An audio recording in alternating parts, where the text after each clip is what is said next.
حضرت آدم علیہ السلام سب سے پہلے انسان ہیں جن کو اللہ تعالیٰ نے دنیا میں بھیجا، اور سب سے پہلے نبی آپ ہی ہیں۔ اب ظاہر ہے سب سے پہلے انسان آپ ہیں تو سب سے پہلے نبی بھی آپ ہی ہوئے۔ آپ ہی کی اولاد ساری دنیا میں پھیلی۔ آپ کا ذکر قرآن پاک میں 19 بار آیا ہے۔ جب اللہ تعالیٰ نے دنیا کو آباد کرنے کا ارادہ کیا تو اس نے فرشتوں سے کہا، میں دنیا میں اپنا ایک نایاب خلیفہ بنانا چاہتا ہوں۔ فرشتوں نے کہا، اے اللہ، تو دنیا میں ایسے شخص کو نایاب بنانا چاہتا ہے جو خرابیاں کرے اور خون خرابہ کرتا پھرے۔ ہم تیری ہی تعریف کرتے ہیں اور تیری تسبیح پڑھتے ہیں اور تیری باقی بیان کرتے رہتے ہیں۔ اللہ تعالیٰ نے فرمایا، میں وہ باتیں جانتا ہوں جو تم نہیں جانتے۔ پھر آدم علیہ السلام کو اللہ تعالیٰ نے ساری چیزوں کے نام سکھا دیے۔ پھر ان کو فرشتے کے سامنے کیا اور فرمایا، اگر تم سچے ہو تو مجھے ان کے نام بتاؤ۔ اور انہوں نے کہا کہ تو پاک ہے، جتنا علم تو نے ہم کو بخشا ہے اس کے سوا ہم کو کچھ نہیں معلوم۔ پھر اللہ تعالیٰ نے فرشتوں کو حکم دیا کہ تم آدم علیہ السلام کو سجدہ کرو، تو وہ سب سجدے میں گر پڑے، مگر شیطان نے سجدہ کرنے سے انکار کر دیا۔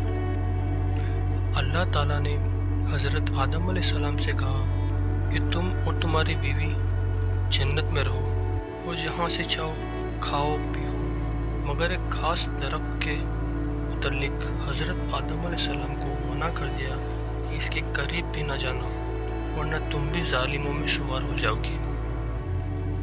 اس طرح اللہ تعالیٰ نے آدم علیہ السلام کا امتحان لیا کہ دیکھتے ہیں کہ ہمارا کہنا مانتا ہے یا نہیں، کہیں یہ شیطان کی بہکاوی میں نہ آ جائے۔ شیطان جو پہلے ہی حضرت آدم علیہ السلام سے ناراض تھا کہ ان کی وجہ سے ان کو خدا تعالیٰ کے دربار سے نکالا، اور خدا تعالیٰ کی لعنت اس پر ہوئی، اور اس نے قسم کھائی تھی کہ میں حضرت آدم علیہ السلام اور اس کی اولاد کو قیامت تک بہکاتا رہوں گا کہ اللہ تعالیٰ کا کہنا نہ مانے اور خوب برائیاں پھیلائے۔ وہ حضرت آدم علیہ السلام اور ان کی بیوی حضرت حوا کو برابر بہکاتا اور درخت کا پھل کھانے کے لیے ان کو بولتا کہ تم یہ ضرور کھاؤ، اس کے کھانے سے تم فرشتے بن جاؤ گے اور جنت میں سے کبھی بھی نہیں نکالے جاؤ گے۔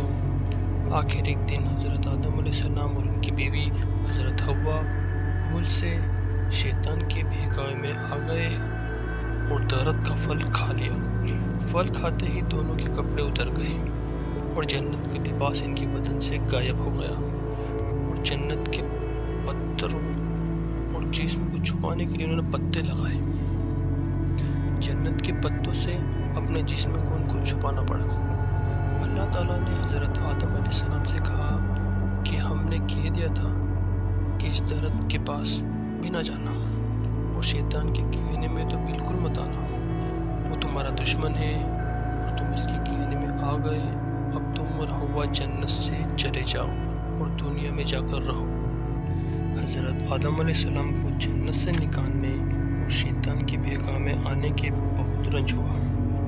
بہت عرصہ تک اللہ تعالیٰ سے معافی مانگتے رہے اور روتے رہے کہ اللہ تعالیٰ مجھے معاف کر دے۔ آخر اللہ تعالیٰ کو رحم آ گیا اور حضرت آدم علیہ السلام کو یہ دعا سکھائی کہ اے ہمارے رب، ہم نے اپنے اوپر ظلم کیا اور تم ہم پر رحم نہیں کرے گا تو ہم بڑا نقصان اٹھانے والے میں سے ہیں۔ حضرت آدم علیہ السلام نے یہ دعا بہت گڑ گڑا کے مانگی، اور اللہ تعالیٰ تو بہت رحم کرنے والا ہے۔ جب کوئی بندہ گناہ کر لیتا ہے اور سچے دل سے توبہ کر لیتا ہے تو اللہ تعالیٰ ان کے گناہ کو معاف کر دیتا ہے۔ حضرت آدم علیہ السلام کو بھی اللہ تعالیٰ نے معاف کر دیا، اور پھر کہا کہ تم اور تمہاری اولاد دنیا میں رہو، اور یہ بات یاد رکھو کہ جب میری طرف سے کوئی نبی میری ہدایت لے کر تمہارے پاس نہ آئے تب تک تم یہی رہنا اور میرا کہنا ماننا۔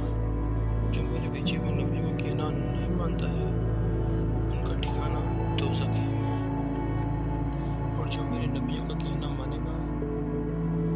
اس کا پھر نہ کوئی خوف ہوگا اور نہ غم ہوگا، اور جو لوگ نبیوں کی بات کو نہیں مانیں گے اور ہماری آیتوں کو جھٹلائیں گے وہ دوزخ میں جائیں گے۔ اس کے بعد حضرت آدم علیہ السلام اور حضرت حوا دنیا میں رہنے لگے، خوب دل لگا کر عبادت کرنے لگے، بہت ان کی اولادیں بھی ہوئی، دنیا میں سب جگہ یہ آباد ہو گئی۔ حضرت آدم علیہ السلام اپنی اولاد کو یہی بات بتاتے رہے کہ تم کبھی شیطان کے بہکاوے میں نہ آ جانا، وہ ہمارا دشمن ہے، ان کو بری باتیں کرنے کے لیے بہکاتا رہتا ہے، ہمیشہ اللہ کی ہی عبادت کرنا، سچ بولنا، کسی پر ظلم نہ کرنا، ایک دوسرے کے نیک کاموں میں مدد کرنا۔ آخر کار حضرت آدم علیہ السلام 900 سال زندہ رہ کر وفات پا گئے۔ قابل اور حابیل۔ حضرت آدم علیہ السلام کے 2 بیٹے قابل و حابیل کا قصہ ہے، ہم تم کو سنائیں گے۔ حضرت آدم علیہ السلام اور حوا سے بہت اولادیں ہوئی، انہی میں سے 2 بچے قابل و حابیل تھے۔ قابل بڑا لڑکا تھا لیکن یہ ماں باپ کے کہنے نہیں مانتا تھا، حابیل چھوٹا تھا جو ماں باپ کا کہنا مانتا تھا۔ اکلیما ایک لڑکی تھی جس سے قابل شادی کرنا چاہتا تھا، مگر حضرت آدم علیہ السلام و حوا اس کی شادی اپنے چھوٹے بیٹے حابیل سے کرانا چاہتے تھے جو نیک اور شریف تھا، اس لیے قابل اپنی ماں باپ اور بھائی کا دشمن ہو گیا۔ اللہ تعالیٰ نے حکم دیا کہ تم دونوں قربانی کر کے پہاڑ پر رکھاؤ، جس کی قربانی قبول ہوگی اس سے اکلیما کی شادی ہو جائے گی۔ اللہ تعالیٰ کو اپنے نیک بندے بہت پسند آتے ہیں، وہ ان کی مدد کرتا ہے۔ آسمان سے ایک آگ آئی اور حابیل کی قربانی کو لے گئی، یعنی حابیل کی قربانی قبول ہو گئی۔ اب اس کا بھائی قابل کو بہت غصہ آیا، اس نے حابیل سے کہا کہ میں تجھ کو قتل کر دوں گا۔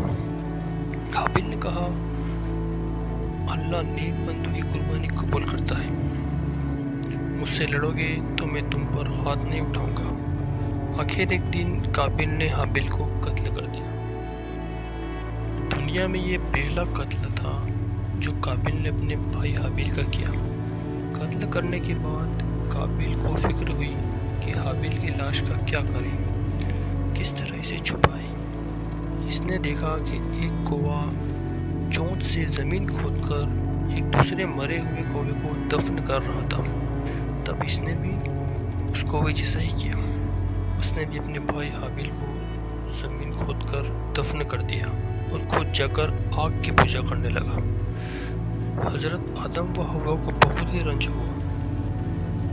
اس سے ہمیں ایک سیکھ بھی ملتی ہے کہ لڑنے جھگڑنے میں ہم کو کوئی فائدہ نہیں، لڑنے جھگڑنے سے ہم کو سبق لینا چاہیے کہ ہمارے حقیقی بھائی یا مسلمان بھائی اگر ہم پر زیادتی کرے تو بہتر ہے کہ ہم صبر کریں اور اپنے بھائی پر ہاتھ نہ اٹھائیں۔